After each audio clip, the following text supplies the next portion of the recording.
Thank you, Chairman. And I'd like to welcome our guests here today. I suppose, I don't know, is it no longer a conflict of interest, but I was an organic farmer up to last year. So my son is organic farming now, but I will say in the 20 years that I was organic farming, and it was the nearest thing to the biggest farce that's out there at the present time. The price for cattle never changed. If you were living in a peripheral area in most West Cork, there was no opportunity to sell your cattle. There was one buyer up the country somewhere, and you spent your time trying to chase that buyer.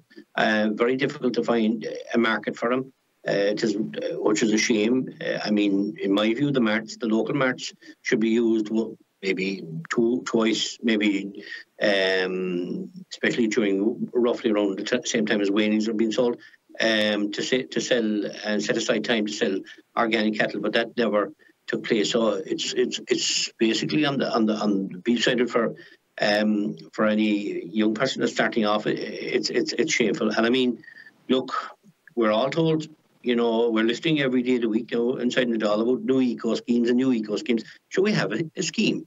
We have a great scheme in the organic scheme that's here.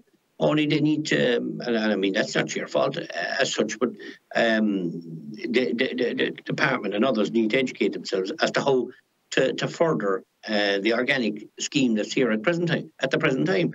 So they don't need to be dreaming up any more schemes, because that's the way I feel it is. It's only a dream. If when they have one, they can't further progress it. And the bottom line is, you know, farmers are not getting the price of their cattle, and if they're not getting the price of their cattle, it's discouraging young people to go organic farming, and that's why, you know, one of the questions would be the beef price. We'll say for organic, what's the difference between that and the conventional price? And I appreciate maybe you might address that. And do you see a way forward for young people to get involved in organic farming? And anybody for that matter, shouldn't be particularly young people, but any start-off farmers or anything, if they can get a market for their cattle, or a proper price for their cattle, or sell their cattle as the way they've been reared. Because in my case, and I suppose I would admit I wouldn't be an active farmer, but bottom line, I would have sold them organic if I could, but I was selling them in the ordinary market, the same as every other man's cattle, every other farmer that had weanings. So look, you might be able to answer me. Maybe I have a lot more questions maybe for the department later on. Thank you. Deputy Collins, Mr. Brennan. Thank you, Chairman. Thank you, Deputy. In terms of the beef price difference, maybe first of all, at the moment, an organic finished animal is selling for somewhere between €4.90 and €5 per kilogram.